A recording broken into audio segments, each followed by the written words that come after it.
आमच्या राधानगरी मतदारसंघात आम्हासनी ए.वाय. पाटील हवा आहे. यावेळी आम्हाला राधानगरीकरांनी राधानगरीचा आमदार हवा आहे. नवीन चेहरा म्हणून आमच्या राधानगरीचं स्वाभिमान माननीय ए.वाय. साहेब यांना 100% आमदार म्हणून ही जनता निवडून देईल. वारं जास्त ए.वाय. साहेबांचं. ए.वाय. पाटला 100% पाठिंबा. काय वाटतं तुम्हाला, कुणाचं वारं जास्त आहे? ए.वाय. साहेबांचं. विद्यमान आमदारांनी केलं ठराविक लोकांचाच विकास. यावेळी कोण पाहिजे तुम्हाला? आम्हाला ए.वाय. साहेब पाहिजे ह्यावेळी. काय वाटतं तुम्हाला, कुणाचं वारं आहे? ए.वाय. साहेबांचं. ए.वाय. साहेबांचं. माझं मत गोरगरिबांचा लाडका नेता ए.वाय. साहेब. माझ्यासोबत आता खामकरवाडी येथील काही मंडळी आहेत, त्यांच्याकडून जाणून घेऊया या मतदारसंघामध्ये त्यांना नेमका आमदार कोण हवा आहे, काय त्यांच्याकडून अपेक्षा आहेत. काय सांगाल, या ठिकाणी राधानगरी विधानसभा मतदारसंघामध्ये मुख्य म्हणजे तिरंगी लढत होते, मुख्य अशी आंबेडकर, के.पी. पाटील आणि ए.वाय. पाटील. काय तुम्हाला कोण नेमका हवा आहे इथं? आमच्या राधानगरी मतदारसंघात आम्हासनी ए.वाय. पाटील हवा आहे. गेली 10 वर्षे ह्या आंबेडकर किंवा के.पी. पाटील हिने हे पूर्णपणे सगळं म्हणजे अगोदर आमदारकी सगळी भोगलेली आहे, तरी आता आम्हासनी ह्या तरुण वर्गाला एक नवीन चेहरा म्हणून आम्हासनी एक ए.वाय. पाटील साहेब आम्हाला पाहिजे. एकीकडे माजी आमदार, एकीकडे विद्यमान आमदार, काय त्यांच्या माध्यमातून कामं झालीत न झालीत? के.पी. पाटील हिने काही केलेलीच नाहीत. गेली 10 वर्षे त्याच्या अगोदर ते काय आलेलेच नाहीत. पण आंबेडकर साहेबांनी रस्त्याची वगैरे सगळी कामं केलेली आहेत, पण आमदार असताना तिने केलेले आहेत. पण आता आमचे जे ए.वाय. पाटील साहेब जे आहेत त्यांना आम्ही आमदार करून त्यांनासुद्धा आम्ही त्यांना एक हे देणार आहे, म्हणजे एक चान्स आम्ही देणार आहे. ते सुद्धा करू शकतील, काय अडचण नाही. मग तुमच्याकडे तो काय वाटते, तिरंगी लढत आहे मुख्य म्हणले तर कोण हवं आहे नेमकं तुम्हाला आणि काय अपेक्षा असतील? यावेळी आम्हाला राधानगरीकरांनी राधानगरीचा आमदार हवा आहे. गेली 30 वर्षे राधानगरी तालुक्याला 40,000 मतदान राधानगरी आजरा मतदारसंघामध्ये 40,000 मतदान राधानगरीचं असतानासुद्धा 25-30 वर्षे राधानगरीला प्रत्येक वेळी डावलं जाते. आणि हे राधानगरीच्या जनतेच्या मनात यावेळी तीव्र भावना येतात की राधानगरीला आपल्याला पक्षातून कुठं तिकीट मिळत नाही. आणि ह्यावेळी जो अपक्ष म्हणून उभा राहतो आहे ते 1995 किंवा 1972 किशन मोरे असू द्यात, नामदेवराव भेटे असू द्यात, अपक्ष उभा राहूनच निवडून आल्यात. ह्यावेळी 2024ला हे राधानगरीचं वारं हे अपक्ष आमदार ए.वाय. पाटील यांच्या पाठिंबा आहे. आणि आमचा हे तुळशी धामणी खोरा टोटल 70-80% ए.वाय. साहेबांच्या पाठिंबा ठामपणे उभा आहे. येणार का ए.वाय. पाटील? 100% येणार ए.वाय. साहेब. ह्यावेळी कसं आहे, धनशक्ती विरुद्ध जनशक्ती आहे. मोठं पुढारी असतील सगळ्यांच्याकडे, खरं जनशक्ती ए.वाय. साहेबांच्या पाठिंबा. ह्यावेळी हवा राधानगरी तयार झाली की ह्यावेळी राधानगरीचा आमदार करायचा आहे. ही सर्वसामान्य जनता काय करेल सांगणार नाही. हे भल्यांच्या ज्यावेळी जसं सांगली पॅटर्न घडला तसा ह्या आता अपक्ष पॅटर्न ए.वाय. साहेबांच्या बाबतीत राधानगरीमध्ये घडणार, हे 100%. तुम्ही एक तरुण मतदार आहात, तालुका दुर्गम भागामध्ये आहे किंवा या भागामध्ये व्यवसायाच्या संधी असू दे किंवा कामाच्या संधी नाही आहेत. काय वाटते, एक अपेक्षा काय आहे? आमदारांनी मला वाटते आमदारांनी राधानगरीचा अभ्यास करून राधानगरीमध्ये शैक्षणिक असेल, नोकरी संदर्भात असेल, मोठा व्यवसाय आणायला पाहिजे होता. त्या दृष्टिकोनात त्यांचे काही पावलं नाही आहेत. त्यांचं फक्त रस्ता आणि गटर हा विकास केलेला आहे. हा विकास नसून हा शाश्वत विकास करायचा असेल तर नवीन चेहऱ्याला संधी द्यायला पाहिजे. आणि नवीन चेहरा म्हणून आमच्या राधानगरीचं स्वाभिमान माननीय ए.वाय. साहेब यांना 100% आमदार म्हणून ही जनता निवडून देईल. खरं तर विद्यमान आमदार म्हणतात की विकास पर्व सुरू झाले, मी विविध निधी आणलाय, हे हॉस्पिटल बांधायला सुरुवात केली आहे, हे केले ते केले. काय होय, बरोबर आहे. त्यांचं तर विषय बरोबर आहे. विषय कसा आहे, 2014 साली लोकांनी त्यांना 1-1 रुपये जमा करून पैसे दिले होते. त्यावेळी त्यांची संपत्तीचा विचार केला तर तुम्हाला माहिती आहे, माध्यमाच्या साधनातून समजेल तुम्हाला की त्यांची किती संपत्ती आता काय आहे. त्याने आपला पण विकास केला, रस्ता केला. ठीक आहे, आमदार म्हटल्यानंतर कामही करायलाच पाहिजेत. कारण एक एखादा लोकप्रतिनिधी असेल तर कदाचित त्याने जर नाही काम केलं तर त्यांना परत लोक संधी देत नाहीत. आणि आजपर्यंतचा इतिहास आहे राधानगरीचा की तिसऱ्यांदा कोणीही आमदार व्हायला नाही आहे. ए.वाय. पाटील येणार काय वाटते? 100% साहेब येणार. कारण अपक्ष हे राधानगरीला लढाई करायची एक इतिहासच आहे. अपक्ष 100% निवडून येतो. राधानगरी आपल्या विधानसभा मतदारसंघामध्ये तिरंगी लढत होत्या. आंबेडकर आहेत, के.पी. पाटील आहेत आणि ते ए.वाय. पाटील साहेब आहेत. काय वाटते तुम्हाला, कुणाचं वारं जास्त आहे? वारं जास्त ए.वाय. साहेबांचं आहे. ए.वाय. साहेबांचं. का वाटते असं? ए.वाय. साहेब आम्हाला पाहिजे आहेत. आमच्या तालुक्याला 20 ते 25 वर्ष झाली आमच्या तालुक्याला आमदार नाही. मग प्रत्येक वर्षी ह्यानाच का द्या असं आमचं सगळ्यांचं म्हणणं आहे. बरं, पाठीमागे जे आमदार होते कोण होते, त्यांनी काय विकास केला का नाही? तालुक्यात विकास त्यांनी केला की त्यांचा बी केला, जागे केला. असा काय फार मोठा ह्याचा केलेला नाही त्यांनी. एवढा काय लय लय मत ह्याचा केलेला नाही. तिने बी एवढी हे करायची काही गरज नाही. 10 वर्ष तिने भोगले, तिने 10 वर्ष भोगले. आता आमचा आमदार आमच्या तालुक्याचा आम्हाला पाहिजेच आहे. मग बदल होणार वाटते काय? बदल होणार की होणार एवाय साहेबांना काय सांगताय तुम्ही? येवाय पाटला 100% पाठिंबा आहे. काय एवा साहेबांनी काय केलं? कामं केलेत की आमच्या इथनं मागं थोडी का नसताना केल्यात की आमदार नसताना केल्यात नसतात. तो जे पाठीमागे 2 माजी आमदार विद्यमान आमदार आहेत त्यांचं काय? त्यांनी कुठे जरा थोडंसं केलं तर काय केलेलं नाही तेवढं फार अजिबात केलेलं नाही. नाही केलं तरी आमच्या तालुक्याची आम्हाला अभिमान. ह्यावेळी येणार का कोणी येणार मतदारसंघामध्ये तिरंगी लढत होते एकंदरीत ए वाय पाटील, के पी पाटील आणि प्रकाश आंबेडकर. काय वाटतं तुम्हाला, कोणाचं वारं जास्त आहे? एवाय साहेबाचं ए वाय साहेबांचं वारं जास्त आहे म्हणताय, का नेमकं?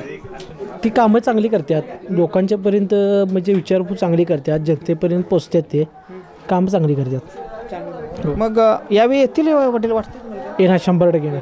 एकंदरीत तुमच्या खामकरवाडीचं बघायचं झालं तर काय इथं 70-80% मतदान होणार किती असं.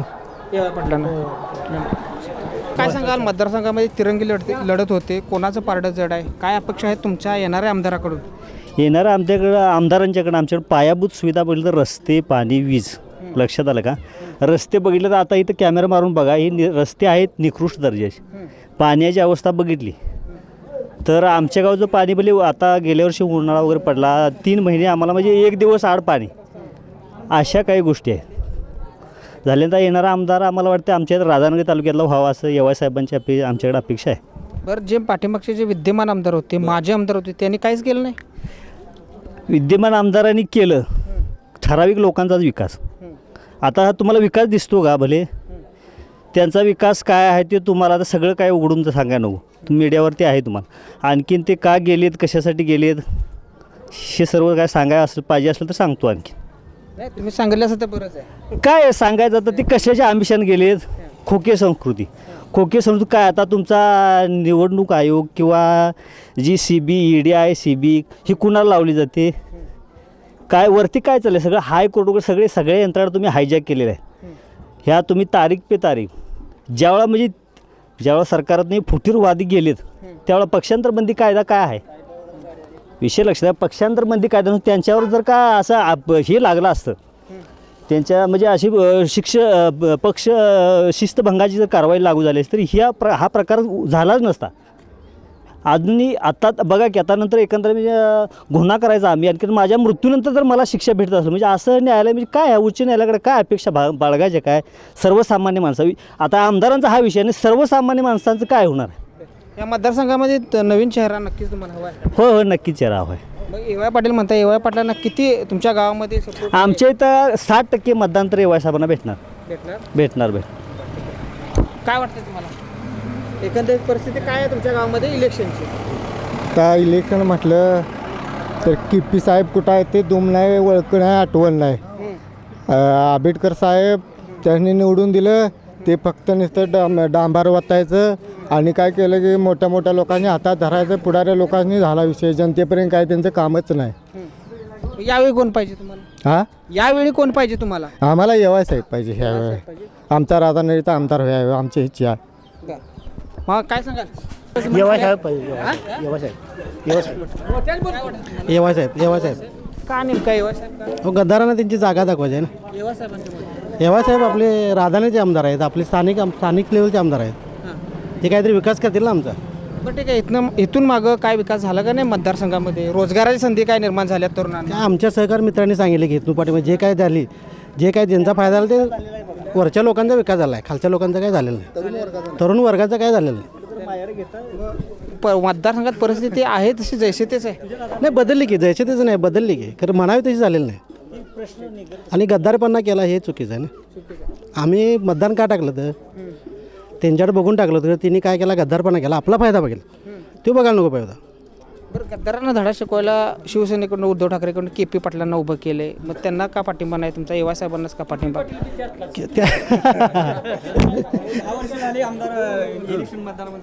होय, KP पाटील त्यांच्यातलेच आहे तो. होय, म्हणून आमचा पाठिंबा नाही ना त्यांना. आमचा एवाय साहेबांना पाठिंबा. सांगतो ऐकून घ्या. आता आमच्या इकडं औद्योगिकदृष्ट्या कुठला असा एखादा प्रकल्प, शैक्षणिक संस्था, शैक्षणिक संकुल काय असं म्हणजे आमच्या राधानगरी तालुक्यात आणलेलं नाही. काय विकास आहे तो त्यांचा भुदरगड तालुका. लक्षात घ्या, म्हणजे जी जन्मभूमी तीच कर्मभूमी त्यांनी ठरवलेलं आहे. इकडं काय नाही. पाटबंधाऱ्याची जर अवस्था बघितली तर आता इथं मान्यवाडला नियोजित प्रकल्प आहे. राही प्रकल्प 35 वर्षे अजून अपूर्णच आहे. विषय लक्षात घ्या तुम्ही. मी काय बघतो म्हणून सांगतो बघा, तुम्हाला सर्व काही पैसा अजित पवार म्हणतात निधी भरपूर आहे आणि काय तो 35 वर्षे प्रकल्प आकार रखडलेला आहे. विषय लक्षात घ्या. खरं भुदरगड नाही. हां, भुदरगडला सावरून राधानगरीला डावलले एवढं बाकी खरं. आहे के.पी. पाटील, आंबेडकर, ए.वाय. पाटील साहेब. काय वाटतं तुम्हाला, कोणाचं वर आहे? एवाय साहेबांचं. का असं वाटतं नेमकं? आम्हाला राधानगरीचा आमदार पाहिजे. राधानगरीचा आमदार पाहिजे. गेली 25 वर्ष आम्हाला आमदार मिळालेला नाही. आमचा विकास काय केलेला नाही. विकास झाला कोणाचा, कॉन्ट्रॅक्टदार लॉबीचा विकास केला आहे. आमचा गोरगरिबाचा विकास नाही. रोजगार कुणाला नाही आहे. ह्यासाठी आम्हाला आमचा आमदार राधानगरीचा आमचा हक्काचा आमदार पाहिजे. खरं तर मग विद्यमान आमदार म्हणतात की विकास पर्व सुरू केले निवडणुकीच्या तोंडावर. केला तरी काय, तो तरी जाऊ द्यात. निवडणुकीच्या तोंडावर विविध ह्याची घळभरणी, त्या प्रकल्पाची घळभरणी, बौद्ध मंदिराचं उद्घाटन, असं तसं. अहो हे कशासाठी केलं? हे 10% टक्केवारीसाठी केलं. हे जनतेसाठी केलेलं नाही. बरं, त्यांच्या विरोधात जे महाविकास आघाडीचे उमेदवार के.पी. पाटील ते धडा शिकवायला उभा राहिलेत म्हणतात. कुणाला? गद्दारांना. मग तुम्ही 10 वर्ष कुठे गेलता? 10 वर्ष एक तुम्हाला खेडेगाव किंवा काय दिसलं नाही का? तुम्हाला आत्ता कसं दिसलं? हे इलेक्शन लागलं म्हणून आता तुम्हाला दिसले का? 10 वर्ष तुम्ही कुठे गेलता? मग आता ह्यावेळी तुमचा पाठिंबा 100%, 101% येतील. ए.वाय. पाटील येणार. फिक्स येणार. मतदारसंघामध्ये तिरंगी लढत होत्या. होती. काय वाटतंय, कुणाचं पार्ट जड आहे? आमचीच ए.वाय. पाटलांचं पार्ट जड आहे. ते मगाशी त्याला गद्दार म्हटल्यामुळे ते लक्षात आलं नाही. गद्दार म्हटल्यामुळे ए.वाय. साहेबांचं पार्ट जड आहे. होय. आमचं ते एकच आहे की आमच्या राधानगरी तालुक्यात पाण्याचं साठं धरणं बिरणं राधानगरी तालुक्यात आमदार बुदरगडचा आणि तिकडलं आमदार म्हणजे काय ह्याचं जरा आहे का नाही जरा काय. बुदरगड तालुक्यातल्या आमदारांना इथं तर राधानगरीत काय केलं नाही? केलं की फुकट केलेलं नाही. 10 वर्ष त्याला आम्ही नाही कोणतरी मतदान टाकले म्हणून त्याने ती कामं केल्यात. ती काय फुकट टाकलेलं नाही. आणि त्याने मग आपली 2050ची 10 पिढ्या सफाई एवढं त्याने मिळवून ठेवलं या आमदारनं. दुसरीकडे के.पी. पाटील पण आहेत. दुसरीकडे के.पी. पाटील पण आहेत. तू त्याचा मावस भाऊ, तू बी गद्दारच. तू गद्दार आहे, त्याच्यावरचा ह्यो गद्दार. त्याला तरी पक्ष कुठं आहे? ते म्हणतात की मी त्या गद्दाराला धडा शिकवायला आलो. मग ह्या गद्दाराला आम्ही धडा शिकवाय आता उभा राहायला. तिच्यात काय वेगळं आहे? दोन्ही पर्याय मार्ग म्हणून ए.वाय. साहेब. हो, पर्याय मार्ग म्हणून ए.वाय. साहेब. आणि राधानगरीचा तालुक्याचा आपला नेता म्हणून. हो, तालुक्याचा नेता म्हणून. काय वाटतं तुम्हाला? ए.वाय. साहेबच फिक्स. फिक्स. काय मग ए.वाय. साहेबांबद्दल काय सांगाल नेमकी? ए.वाय. साहेब म्हणजे प्रेम. नाही आमचा ए.वाय. निश्चितच येणार आणि ठाम राधानगरी तालुक्याचा ए.वाय. साहेब येणार म्हणजे येणार. याच्यात एक ठामपणे आम्ही बहुमोल मताचे मतदान करून ए.वाय. साहेबला निवडून देणारच. तुमच्या गावात किती मताधिक्य जाईल? 60-70% लोक मतदान करणार ए.वाय. साहेब. राधानगरी तालुक्याला 25 वर्षे आमदारकी नाही म्हणून आम्ही ए.वाय. पाटील साहेबांनी पाठिंबा फुला आहे आमचा. कारण राधानला मतदान जादा आहे. राधान तालुक्यात जास्त एवढं ह्या बाकीच्या आजरा किंवा बुदरगडच्या पेक्षा राधानगरी जास्त मतदान असून आमदार आमच्या तालुक्याला मिळत नाही. त्यामुळं आम्ही बंडखोरीकरांनी भाग पडला आम्हाला तिकीट दिलं असल्यामुळं. होय. असं म्हणताय याच्या अगोदर सरकारनं काय केले? महागाई वाढवून ठेवली. लाडकी बहीण आणली. 15,000 रुपये 1500 रुपये दिल्यात. खरं ते महागाई जास्त. तुरडाळ झाली 200 रुपये. तेल झालं 2200 रुपये. ही महागाई भयानक वाढली हो. मग हे पैसे पुरायचं कसं आलं ते 1500 रुपये? काय उपयोग आहे त्याचा दिवस?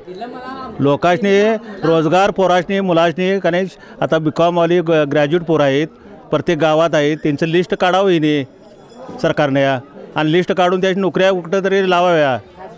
काय कारण बेकारी प्रमाण वाढलं. हे बेकारी दूर झाली पाहिजे. तालुक्याचा विकास करण्यासाठी तालुक्याचा विकास काय शासनाकडं वरनं असेल ते पैसे वापर. तालुक्याचा विकास करण्यासाठी कोण पाहिजे? अहो विकास करावा तालुक्याचाच आमदार पाहिजे आम्हाला. तालुक्याचा म्हणजे कोण? तालुक्याचा म्हणजे ए.वाय. साहेब. 100% तुमचा होय. अहो विश्वास म्हणजे आम्हाला तिकीटच मिळायला पाहिजे होतं. ते तिकीट दिलेलं नाही आम्हाला म्हणून आमचा राग आहे. आमचं अपक्ष का राहिलं आम्हाला तिकीट मागणी आमची होती, पण आम्हाला तिकीट डावललं. म्हणजे राधान तालुक्याचं मतदान जास्त असून काही उपयोग नाही. म्हणजे हे बुदरगडला आमदार जवळजवळ 25 वर्ष आहे काय, आणि राधानला नाही. म्हणजे राधानगरी मतदारसंघ काय आहे, राधानगरी. आणि वरची गद्दारी केली, KP साहेबांनी येवा साहेबांची गद्दारी केली. येवा साहेबांनी गद्दारी करून त्याला तिकीट देऊ दिलं नाही. म्हणजे गाव सगळा KP ती गद्दारीच किती, येवा साहेबांच्या गद्दारी केली त्यानं. येवा साहेबांना म्हणून त्याला गद्दारी केली. बरोबर. मेहुणं पाहुणं आहेत की नात्याला मेहुणं पाहुणं आहेत. हे असल्या कार्यक्रमाला मेहुणं पाहुणं नाहीत. खड्डा काढायला येवा साहेबाला मेहुणं पाहुणं. गोड बोलून आमदार झाला, कारखाना ताब्यात घेतला आणि येवा साहेब आता नको. तर माझ्यासोबत आता खामकरवाडी या गावामध्ये काही महिला आहेत, वयोवृद्ध महिला आहेत, त्यांच्याकडून जाणून घेऊया त्यांना नेमका आमदार नेमका कोण हवा आहे. लाडक्या बहिणीचे 1500 रुपये 1500 रुपये लाडक्या बहिणीचं दिलं. 100 रुपये तेल किलो होतं, 150 रुपये तेल किलो झालं, 40 रुपये साखर किलो होता,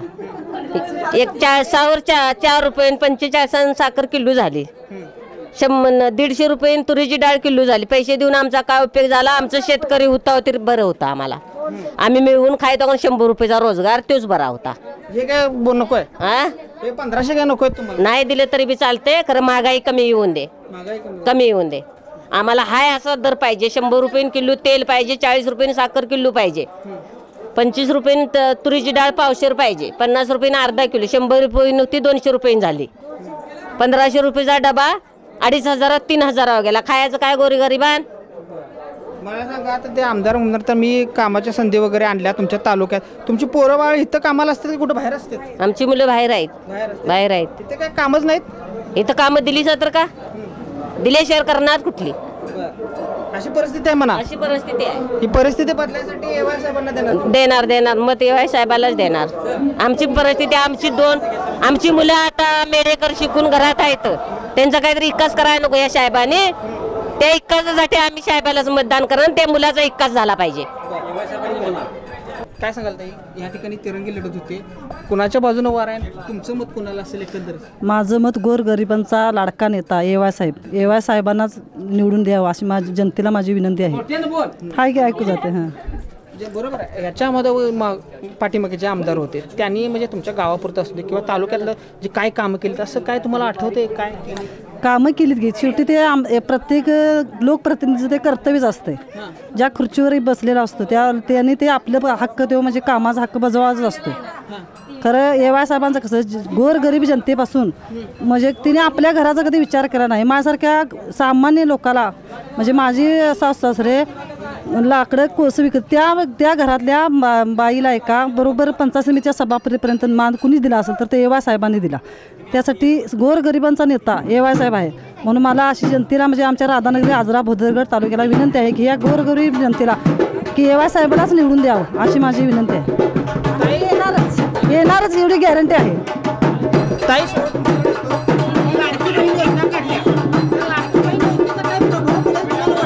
लाडके बहिणीचं दिल्या, खरं महागाई जास्त वाढली आहे. महागाई कमी केली तरच प्रभाव पडेल, नाहीतर काय प्रभाव पडणार नाही.